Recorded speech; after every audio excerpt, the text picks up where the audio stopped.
बहुत बड़ी खुशखबरी। जी हाँ दोस्तों, इसरो के चीफ ने मीडिया को बताते हुए यह कहा कि भारत का चंद्रयान 3 का विक्रम रोवर चांद पर दोबारा जाग गया है और वहां से डाटा कलेक्ट करना जारी रखा है। और उन्होंने यह भी बताया कि चंद्रयान 3 मिशन पूरा हो चुका है।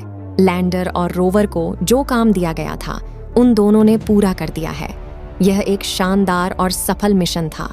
अगर लैंडर अब नींद से नहीं जगते तो हमें उसका दुख नहीं है, क्योंकि विक्रम रोवर अभी भी अपना काम जारी कर रखा है। वो अपना काम पूरा करके ही सोएगा। भारत का चंद्रयान 3 मिशन पूरी तरह से सफल रहा है। मिशन पूरा हो चुका है। विक्रम लैंडर और प्रज्ञान रोवर ने अपना काम सफलतापूर्वक पूरा कर दिया है। अब लैंडर चैन की नींद सो रहे हैं। उन्हें जगाने का प्रयास अगली रात आने तक जारी रहेगा। यदि लैंडर उठ गए तो अच्छा, नहीं तो कोई बात नहीं।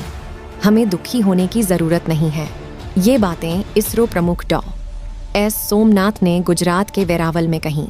जी हाँ दोस्तों, आगे बढ़ने से पहले आपसे एक छोटी सी रिक्वेस्ट है कि वीडियो को पूरा देखें, और यदि आप चैनल पर नए आए हों तो चैनल को सब्सक्राइब करके बेल आइकन ऑन कर लीजिए, ताकि आने वाला प्रत्येक वीडियो आपके पास आसानी से पहुंचे।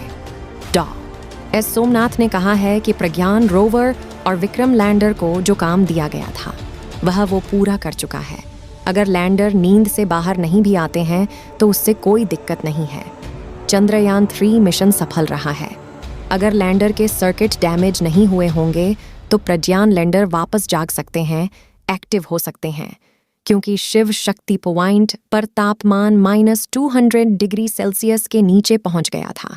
वैसे जब तक सूरज और चांद रहेंगे तब तक चंद्रयान 3 चंद्रमा पर मौजूद रहेगा।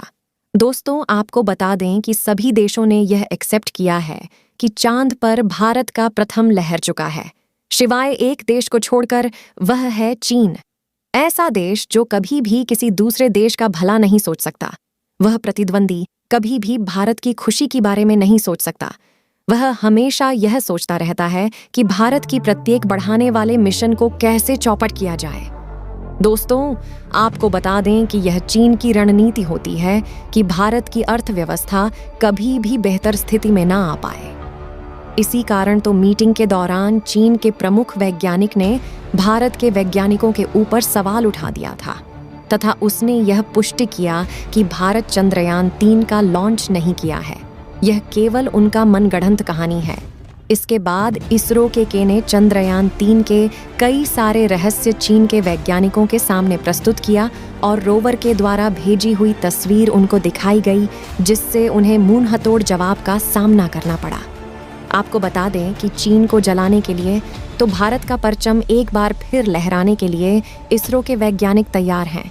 अपने आने वाले मिशन को लेकर आपको बता दें कि नवंबर-दिसंबर में जाएंगे XPoSat, INSAT 3DS XPoSat, XPoSat यानी X-ray polarimeter satellite, X-ray polarimeter satellite की लॉन्चिंग नवंबर या दिसंबर में होगी। यह देश का पहला पोलैरिमीटर सैटेलाइट है। यह अंतरिक्ष में एक्स-रे सोर्सेस की स्टडी करेगा। यह लॉन्च के लिए तैयार है। तारीख की घोषणा जल्द ही होगी। इसे PSLV रॉकेट से लॉन्च किया जाएगा। ये ब्लैक होल्स, नेबुला और पल्सर आदि की स्टडी करेगा। इनके अलावा एक क्लाइमेट ऑब्जर्वेशन सैटेलाइट भी लॉन्च किया जाएगा, जिसका नाम है इनसैट 3DS। ये देश के मौसम से संबंधित जानकारी देगा। इसके बाद SSLV D3 रॉकेट की लॉन्चिंग होगी, यानी स्मॉल सैटेलाइट लॉन्च व्हीकल। ये भी नवंबर या दिसंबर में होगी। निसार की लॉन्चिंग अगले साल फरवरी में संभव। फिर भारत और अमेरिका का ज्वाइंट मिशन लॉन्च होगा। इसका नाम है निसार यानी India US built synthetic aperture radar.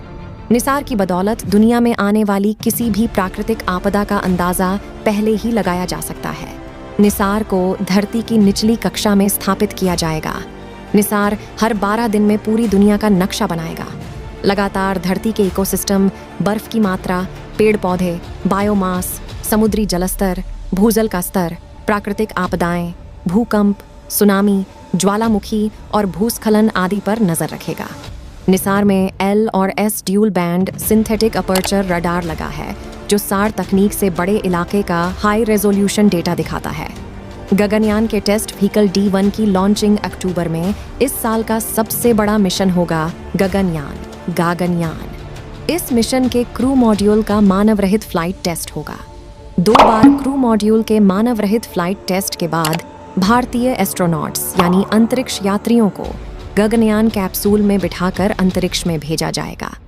यानी भारत में बनी तकनीक, कैप्सूल और रॉकेट से भारत के एस्ट्रोनॉट्स अंतरिक्ष की सैर करेंगे। क्रू मॉड्यूल में एस्ट्रोनॉट्स को बिठाकर धरती से करीब 400 किलोमीटर दूर अंतरिक्ष में 1 से 3 दिन के लिए भेजा जाएगा। ये मॉड्यूल पृथ्वी के चारों तरफ गोलाकार ऑर्बिट में चक्कर लगाएगा। इसके बाद तय स्थान पर समुद्र में लैंड करेगा।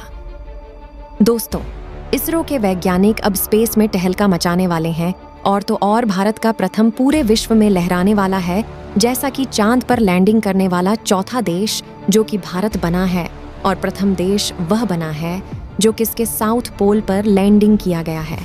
इस तरीके से यह उम्मीद लगाई जा रही है कि आने वाला फ्यूचर भारत के लिए काफ़ी सुनहरा होने वाला है। यदि आप एक सच्चे देशभक्त हैं तो कमेंट बॉक्स में जय हिंद, जय इसरो ज़रूर लिखें, तथा यदि आप चैनल पर नए हैं तो चैनल को सब्सक्राइब करके वीडियो को लाइक और शेयर ज़रूर करें।